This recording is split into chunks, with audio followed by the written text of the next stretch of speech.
one of the sets of paper. The life cycle stages of parish life and the pastoral church, and that this is church size. And I thought I'd start with church size. I think this is really fascinating. And this material is not brand new, but the language has changed over time, but the concept is in a way, it's human nature, so it follows through.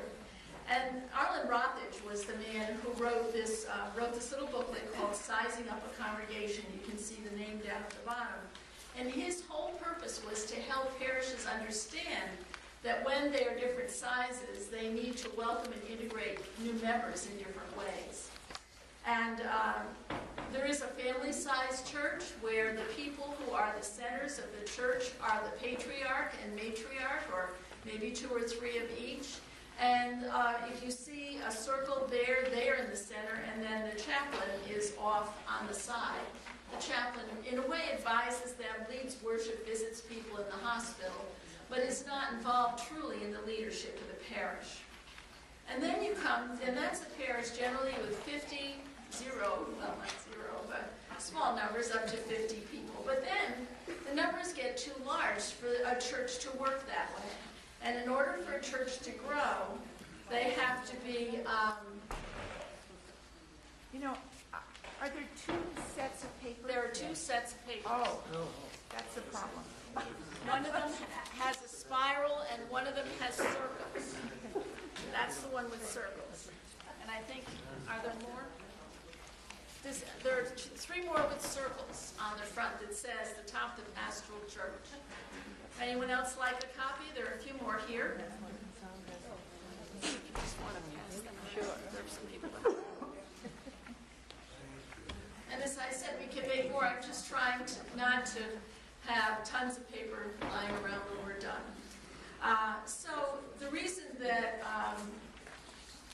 the man who wrote this book wrote it with an evangelical fervor. He realized that the way churches grow changes depending on the size of the church. And so I talked about the family-sized church. The sizes in his thinking, the language he used was family, pastoral, program, and corporate. And there are many different names for those now, but he was the first person really to come up with this idea. The pastoral church is 50 to 150 members. And they often say ASA, which is average Sunday attendance, and we're above that number. But the structure of the pastoral church, the black dot in the middle is the priest. There's one, the rector or a priest in charge, and then there is a leadership circle around him. There are concentric circles. There's the leadership circle, the fellowship circle, and the membership circle. And so there are people who are very active in the church, people less active but involved in things that, they come to parties, they come to the fair. And then there is a membership circle that might see themselves as members, but you wouldn't see a whole lot of them on a Sunday.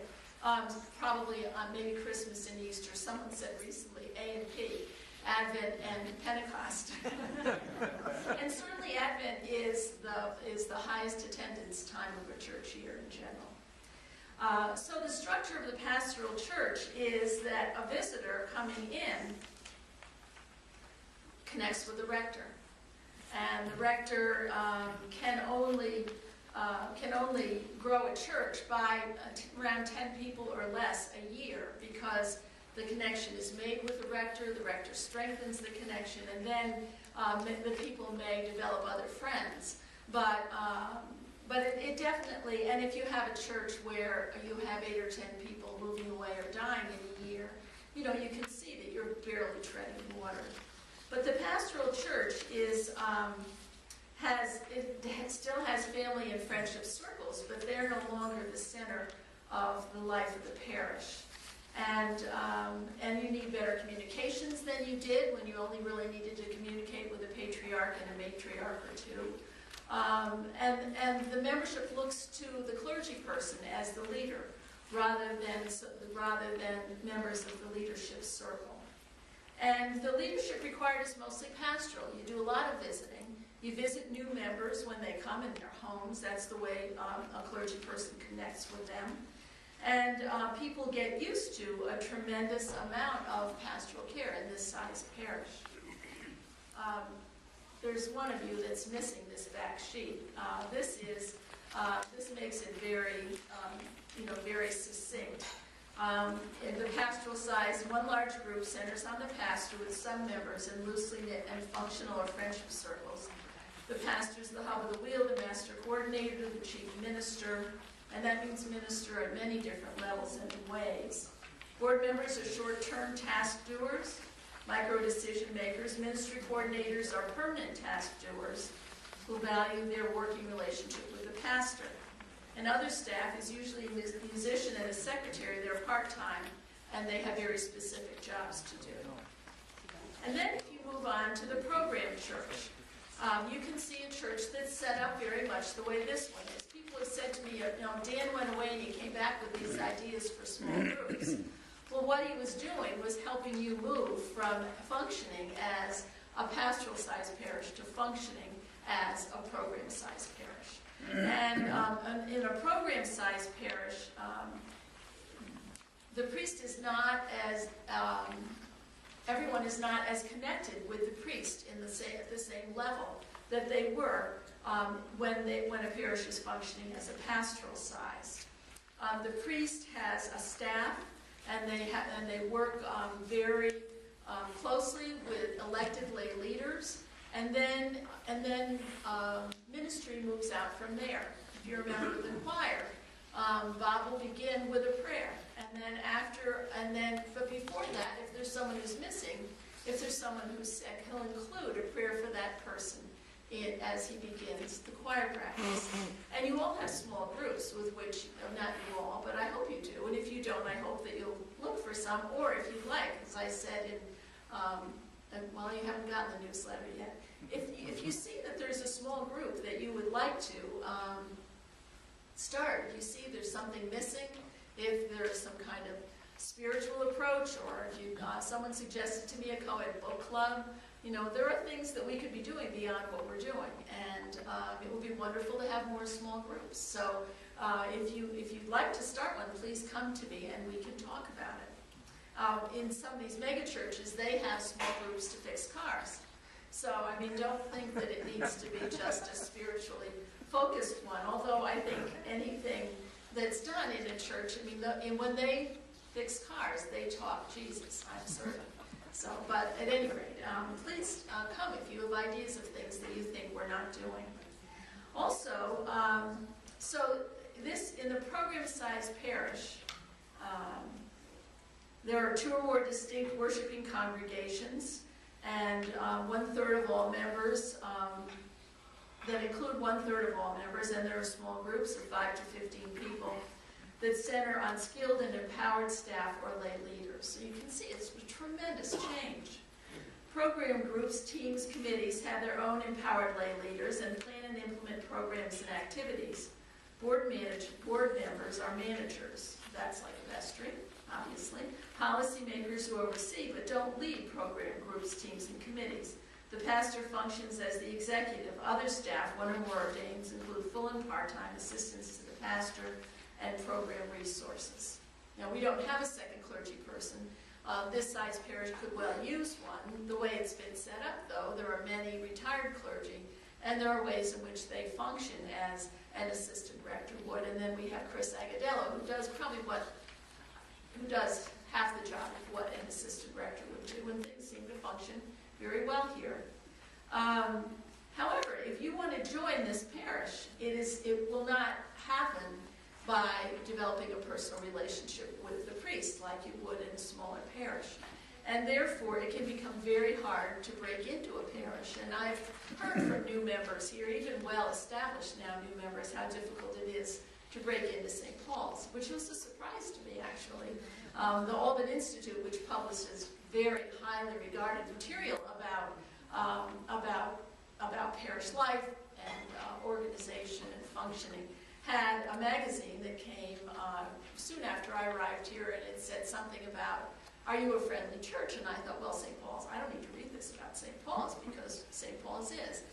But I think what's friendly is the welcome into small groups. People who come here as visitors find it very hard, apparently, to become part of the larger group, and we're working on that. The rest of this section that I did not copy talks about how you develop committees, and we have a new member committee that's in the process of being developed that will greet people and bring them to coffee hour, that will call people on the phone, and if there's a pastoral need, let the clergy person know, and then people called shepherds who will be specially trained to be connected with each new person with similar interests, similar ways in which they can connect, who will be the person who calls them and says, we're having a Mardi Gras party, would you like to come? And then comes with them, so they're never alone. They're never feeling that they're on the edge. And that's extraordinarily important in a parish of the size that we are. And if any of you would like to be, we'll be talking with greeters and maybe kind of tweaking their role a bit. But if you'd like to be someone who could be a shepherd, would like to give a ride to someone to an evening function, or just do what you can to help them find a small group, which is apparent. People tell me that the welcome into small groups is wonderful. But that distance between when a new person walks in the door and when they become an active member of the parish can be daunting, and there's someone recently who left after being here for 2 years and never made her way in. So I think it's really an important thing, and that everyone look around, see.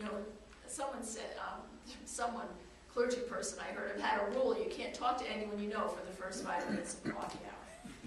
So you look around, you see who's new, you see who needs to be welcomed, who needs to be made comfortable, and then look for the people that you know.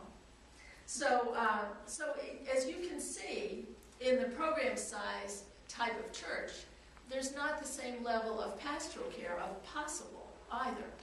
The clergy person cannot visit every person who's housebound, cannot visit every person on a regular basis, just cannot be the sole pastoral caregiver that one can in a smaller parish. And therefore, there are programs like lay pastoral visitors, Eucharistic ministers, caring and sharing, the kind of things that exist in this parish to help provide the pastoral care that you couldn't with 1 or 2 priests. And the larger the parish gets, the stronger and more active those kind of groups become. And then you can move on from there to what they call corporate resource. It has a lot of different meanings. The corporate parish, again, the connection becomes with the rector, but it becomes through preaching, not through connections of the kind in a program-sized parish.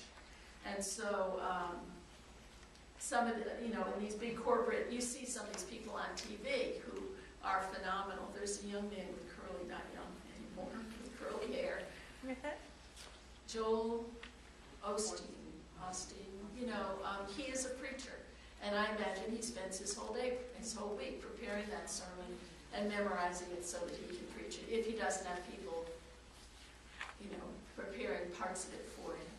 And in a big, big parish, that is the most important role, is to be able to preach in a way that will draw people to the parish.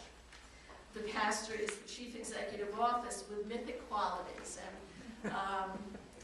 you hear sometimes, sometimes their crashes are rather large in public, of people in that size congregation. And when I was first going to ministry, someone who's done a lot of work with us for the Ullman Institute talked about how if you become the rector of a corporate-sized parish, you have to take that silent retreat every year.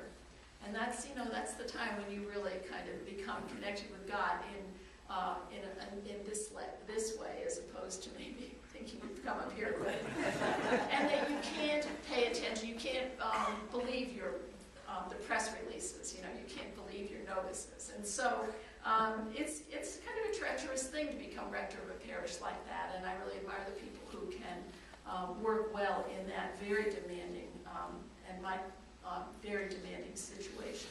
So the pastor is the chief executive author with mythic qualities. There are several ordained staff. They include full-time executives in charge of program areas. The program groups, teams, and committees have virtual autonomy, and they operate programs almost as independent organizations, and the board functions as a board of directors. And for instance, St. Bartholomew's in New York City has a person who is really the chief operating officer, the chief executive officer of that parish, and then a deacon who is in charge of all the mission they do, and they have tremendous outreach mission. But it operates very differently from this kind of parish, but this parish operates very differently from the pastoral kind of parish. And then if you look on the back of, probably the back of your material, I hope. I have an extra page here though, so someone didn't get it. But it talks about a program church, an amalgam of small family and fellowship groups, multiple cells. And you can see this is one that has an 8 o'clock, 9 o'clock, and 11 o'clock service. And it really reflects the kind of parish where the 9 o'clock service is more casual and aimed at families, and often they are the largest service in a parish. The choir is a small group, adult forum is a small group, Sunday school, you know, if there was a Bible study, and then all of these other small groups are functioning too, as you can see. And they are all part of the whole and all essential to the meeting of the spiritual needs of the members of the parish. And really, and it not all of, but you know, we still continue to be focused on the Eucharist and on receiving Christ into our lives in that way week after week. And then going out in mission and then coming back to be fed again. So, do you have questions about this? Comments, thoughts? Yes? What size did you say we are? Where do we fall? We are a program-sized church. Last year, I think there were 160 people on a Sunday, and that was the smallest in some time. And 10 years ago, there were 250 people on a Sunday. So, I mean, there is work to be done. You know, this is what my view of you is an active, healthy, vital parish. But you have been reducing in size over time, and so having a very effective new member ministry, having communications with publicity that's in the paper often, those kind of things are really important. Having a really active communications committee are very important going forward. Yes? Is there any kind of effort, or does it happen in a program church where all of these boxes end up in the same one box at one time, you know, so that there can be interaction between all of it? Because I know we've been going to church here for 3 years and meet somebody on the street that goes at 8:30 and we didn't even know who they were, you know? Right. How many people were here for the dinner that you had when I came? That was great. How many people? No, I don't mean that way, numbers. Oh, how many people? Anybody know the numbers? Some of the people who planned it knew the numbers. It was like 110, 120. Yeah, I mean, that's really the total number we can have for a social event here. And if you have an average of 160 on a Sunday, the answer has to be no. And in a way, it's not, that is something that can happen in a pastoral-sized parish, but not so much in this size parish. And apparently the space before this was smaller that you had so no, and that's something people miss. They really love that sense of knowing everybody in the parish. But but in this size parish, you can meet someone on the street who's been going to 8 o'clock. I married someone who had gone to, when I grew up in a congregational church that had, you know, it was the 50s, it was booming. It had a full set of Sunday school, choir, everything at 9 and at 11. And my former husband and his family went at 9, my family went at 11, and we never met. And my parents knew a little bit about his parents, and his father had died when he was a teenager, which is probably one of the reasons they knew about him. But other than that, you know, that's just not the way the parish functioned. And there are so many benefits to all the different programs that can be offered in this size parish, but that's, I think, one of the drawbacks, certainly. You know, if you had like a picnic somewhere, you could get more people than that, but you'd never get everybody, you know, in the same way you could. The fair probably is what brings out the most people. And here, and I've heard the same thing about other people. Yes? So there's no going back, right? We hope not. I mean, you know, you hear about the Episcopal Church as getting smaller and smaller, but there are dioceses that are growing, and that is where they pay a lot of attention to inviting people in. Not just, I used to say, we welcome the people Christ brings to our door. Well, it's more than that. You really need to invite people, and you have to be very, very careful to let people into the social groups, into the other groups that exist in the parish. Yes? One of the big things about St. Paul's is that in the summer, the 8 o'clock and the 10:30 do mix. Right. We have one service, Right. so we get a little bit more comfortable with one another. Right. Absolutely. Yeah. So other thoughts or comments? Okay. Yes. What is the position of the bishop of the diocese to the church? What's the position of the bishop of the diocese?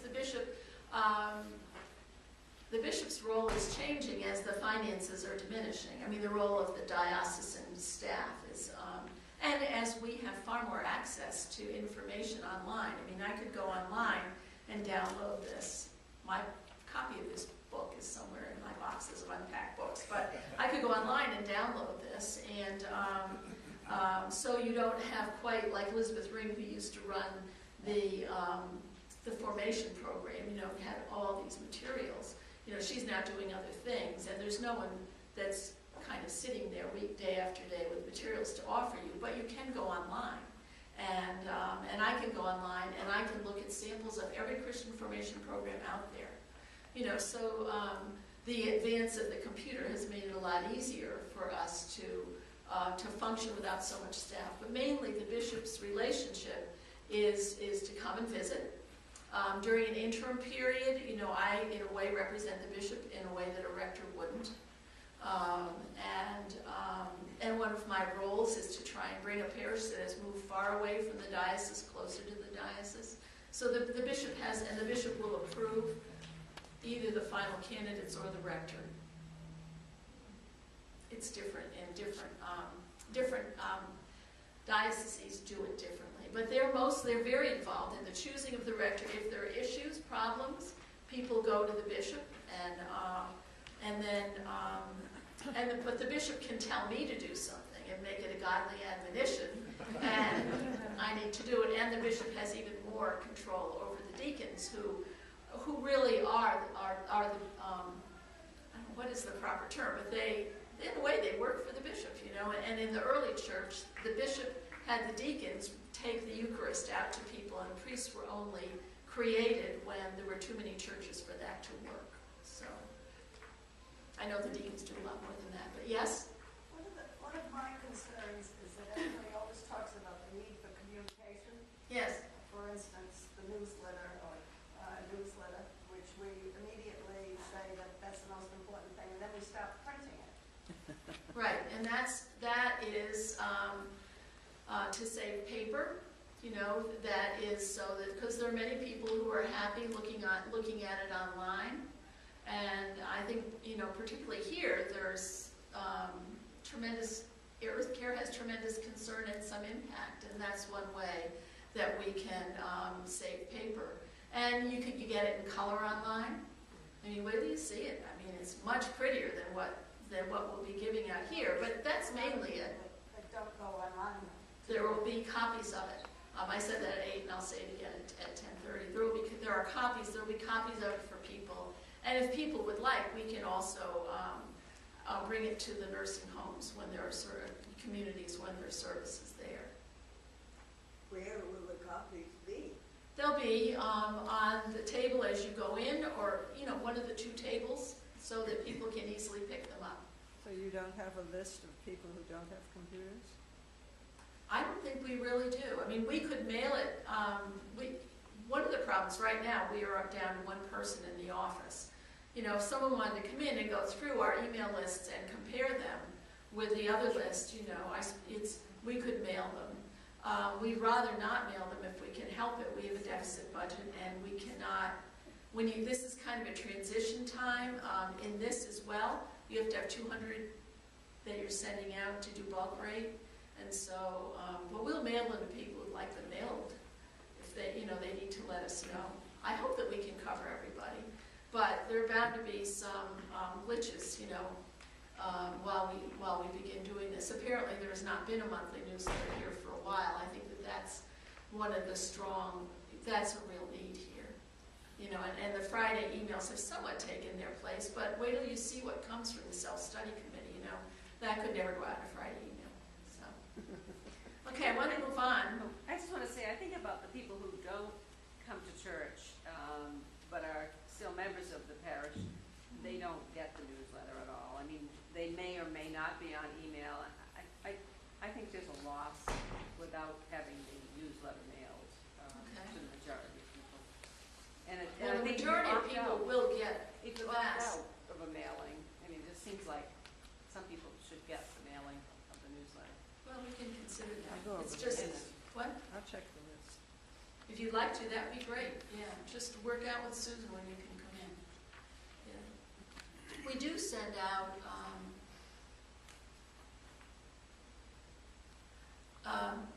you're supposed to send out a first class, at least one first class letter a year, so that you can make sure that your mailing list is up to date. But that's, I don't know, I can't, you know, we haven't called a rector here yet and things that's what the first class letter is. But I will take your comments and we'll try and make sure that there are no holes. The next thing I wanted to show you is, I think, quite fascinating. If you look at this piece of paper with a kind of spiral on it, and then if at the same time you could just glance, well, I'll help you in a way. I'm going to come over here, so I'll speak loudly. If you look at the back of the first page, it has this strange little curve. And it has all these different letters. And V is vision. R is relationship.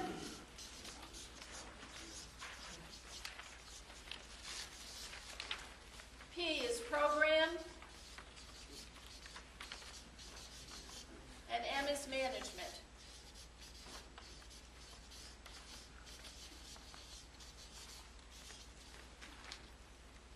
Want to turn it back? Want to turn it back over?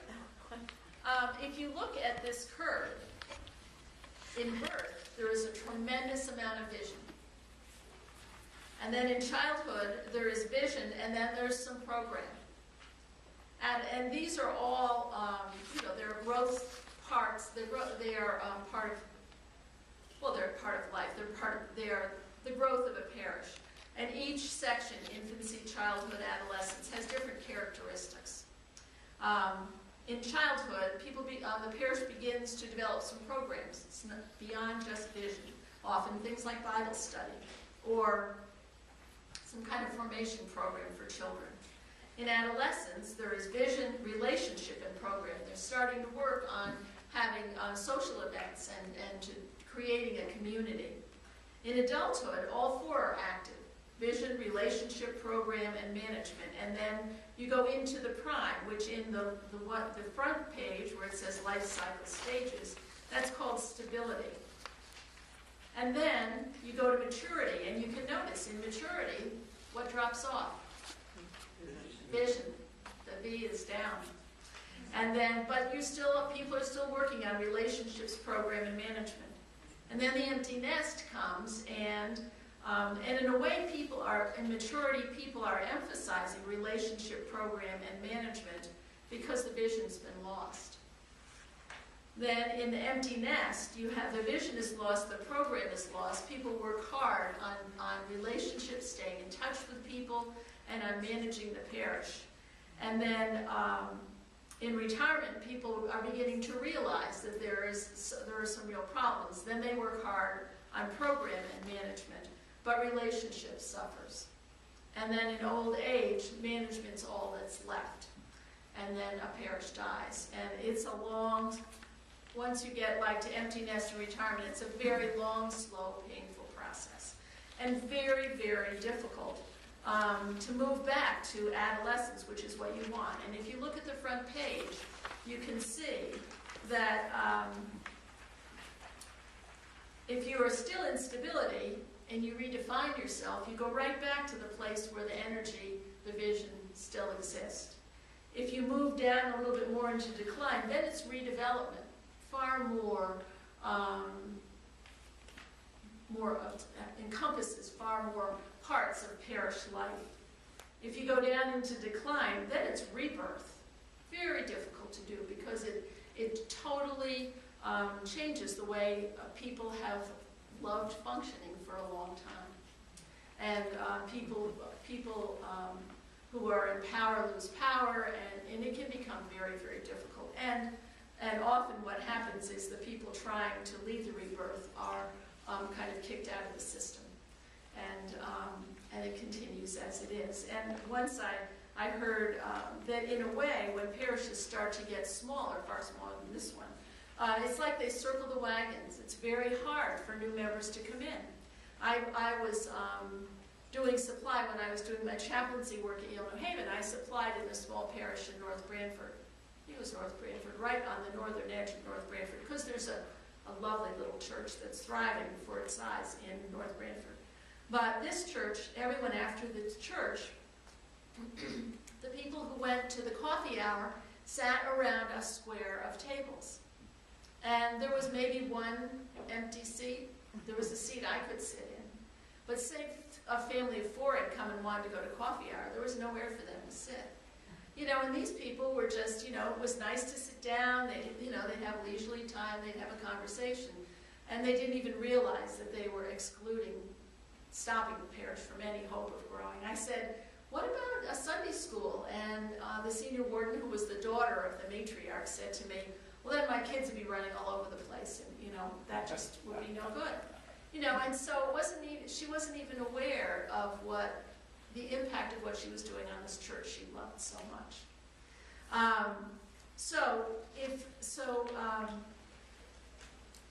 What does this mean to a parish like ours? Well, let's I think actually I've covered most of these things in here, but if you'd like to take it home and look at it. Let me just see if there's anything. Oh, okay. It's always nice. I like it when things are written down, I'm going to say. But redefinition is really having a vestry develop a new vision. If it's done regularly, if it's done intentionally, every year, having the vestry develop goals. But then every 5 years, or certainly when you call a new rector, there needs to be a strategic plan done, and they have different names now. They're not always strategic plans, but you need to do like a 5-year plan that looks at where God is calling you to be 5 years from now. Not what you think the parish needs, but really a prayerful discernment of what does God want. And in a way, we're talking about this with the rector, calling a new rector, and it's part of the same process of that what God wants for us above all is what we most need. And so it's very important every 5 years to have some kind of strategic planning done that ends up with maybe 5 principles, and under the principles, a group of each of the principles, maybe 5 objectives to meet those goals, that the objectives have who's responsible for them, so that it is really something where people are accountable in time and how long you think it'll happen. So people are accountable in time and in responsibility for having these things take place. And I don't know, you don't have one that's operating now, right? Do you have a strategic plan? No. So I hope that that's something. When I was interviewed, the vestry told me that they really wanted to do some planning. And we are going to do some at the retreat. But when a new rector comes, it seems to me to be the time to do a strategic plan and to look at what is, if, I think that the self-study committee may be using some of these things, but to look down the line and prayerfully think, what is God calling us to be in 5 years? Where are there needs out there that we can be meeting? What does our parish need to be focusing on in order to be a vibrant, alive parish? And in the Old Testament, I'm sure someone could tell me exactly where, there is the line, without a vision the people perish. And a parish needs a vision that's always before it, that is on the service leaflets, that can be said in one line, that people can remember. And then from that come the more elaborate parts of vision statements that have been used in the past. But it's extremely important to keep reinventing yourself and to have the flexibility to enable that to happen, to allow it to happen. Our world is changing with exponential speed. The people who are coming along, who are younger, are used to that level of change. And if we are going to have them become part of the Episcopal Church, we need to be able to welcome them in where they are, in a way, the way that we will welcome you, I imagine, where we were, hopefully. So, questions? I've had my sermon for the day. Chick's preaching. It's a wonderful sermon. Yes? So when the parish looks at their strategic plan, does it make sense for them also to look at their mission statement periodically? And Well, actually, that's the beginning. That's the vision is the mission statement. So really, the mission statement ought to change when you have a new rector. And then with the mission statement, then will come goals and objectives that will help you get back to, hopefully, adolescence and into early adulthood on this. Because you have to keep going back there in order to stay a vibrant parish. You have to keep having a vision that drives everything that you do and everything that you are. And it bears tremendous fruit. Other? Yes? And you say something about the use of consultants by vestries in the strategic planning process. Right. I think it's essential, if you can, and certainly this parish has the resources to do so, to get someone from outside to lead you through the process. The most effective one that I was ever part of was in Philadelphia, where the bishop had an unbelievable discretionary fund, and he hired 3 people to work full-time with 120 parishes or 130 parishes in the diocese, so that every single one of us could have a strategic plan. And it was really quite incredible. First, she talked about the Benedictine view of being and doing. And then we moved on from there. We created a vision by people. I preached at both services on a Sunday, and people knew it was coming, so they could be sure to arrange their schedule to be in church if they wanted to be part of it, and asked people to ask God for 3 words that they believe God is calling, that describe what they believe God is calling the parish to be. And we ended up from that, from all those cards, creating a vision that was at first a picture. And it was interesting because it was on the edge of Philadelphia, so they created a circle, and they made it filled with pavers to try and connect Valley Kinwood, which is the edge of the main line, with the city of Philadelphia. Because we were half a block from the city of Philadelphia, and people were driving an hour from the main line back to the church they'd gone to for years before they moved out. But and there was a lot of residential area here, but we were not attracting those people. And then we talked about, they had hands that went out from here. And then it became a vision that said that something like gathering at the altar, caring for one another, gathering around the altar, caring for one another, reaching out. It was just like 5 phrases, and that was their vision. And then from that, we developed a logo that was a Welsh cross. Welsh crosses are like Celtic crosses, but they don't have the long tail on this end. They're short and they're equal. And then that became the logo for the parish. But it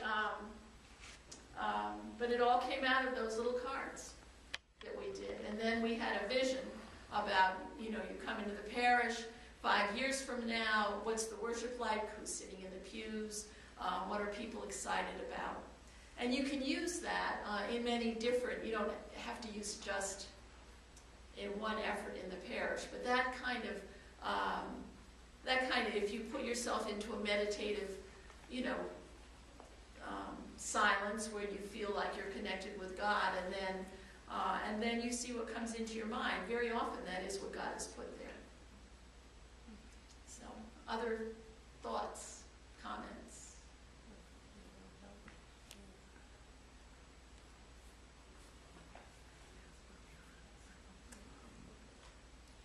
Yeah. It sounds to me, from what you're saying, that you can't really ever become too wedded to what you like best, in a sense. I mean, there are things that you like best that you hope won't change in the relationships, but in terms of how we do what we do and what we do, or what our focus, or what our outreach focus, for instance, might be. Right. I mean, it has to be fluid. Well, I think that God is always calling us on in our spiritual lives. God is always calling us to change, to take on new challenges, and sometimes whether we like it or not, you know. A way of prayer that worked unbelievably all of a sudden doesn't work anymore. Well, God's calling us to go deeper. God's not kind of pushing us away. But we need to continue to be, many people here are involved in the gathering place. And that's established. It was established with the help of this parish. Well, what's next? You know, I mean, I think the essence is that you can't, there's always more need, there's always more mission to do. And so, you can't really, God doesn't want us to become settled and to become comfortable in a way. God always wants us to be open to the change that God desires for us. And so, someday you may hear me preach a sermon about how I became an Episcopalian because I loved to kneel. And then I went to seminary and nobody was kneeling. And then I went to this monastery where I became very close to the monks for a while. Nobody kneeled. And I had to move away from what had really drawn me to the Episcopal Church in order to be able to be in the world where God wanted me to be, or God certainly seemed to want me to be. And I think that's kind of been emblematic for me of my spiritual life, and I think it is for many people. I think it's as soon as you become too attached to something, that's exactly when God thinks it's time to move on. Yeah. I sort of think of churches who are dying, and I've known some. The people who go there think of the purpose of the church as being good for them, being a good place for them, and they forget that it may be a nurturing place for them and a place to grow, but the real purpose of the church is to reach out and draw others to God on His behalf, to lead others to God, and so that mindset of, well, this feels good, this is how I like it to be, this is comfortable for me, is really kind of the wrong. Well, I don't know that it's wrong, but I think that God, I just... But it's a nurturing place. It feels good in the sense that it's nurturing you to go on and do this other task. I think yes, absolutely. That's I mean, we always need to be nurturing. Part of the reason why places don't necessarily want to welcome new people is because they'll bring different ideas. You know, the parishes were really down on that, well into retirement, they're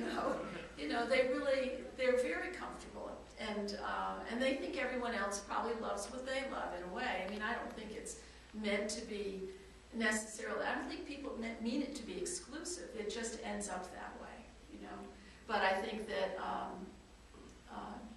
it becomes, bringing it back around takes a real vision on the part of its lay leaders and an ability to move people along for whom it's difficult. And I don't think that means that everything that we've loved in the church has to change, but I think to me it means that that what we're most connected to is God's presence and God's love, and the love of God that we feel, that sense of peace we have in church, and the love of God that comes through the relationships we have with people we meet in church.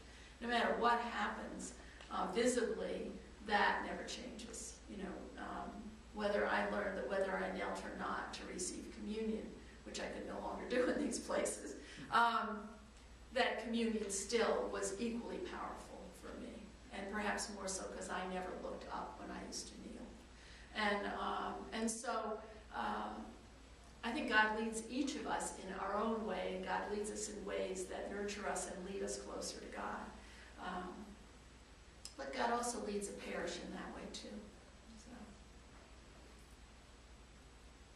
Oh, it's time to leave. I do want to say one thing. Next week we're going to talk about the chancel area, and it's really going to be a conversation. I'm not going to talk much at all. So I hope you'll come.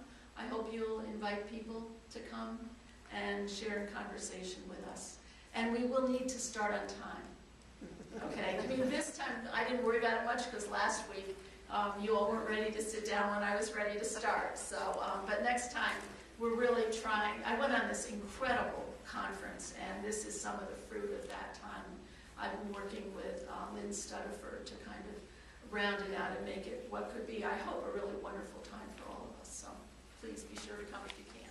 Thank you very much.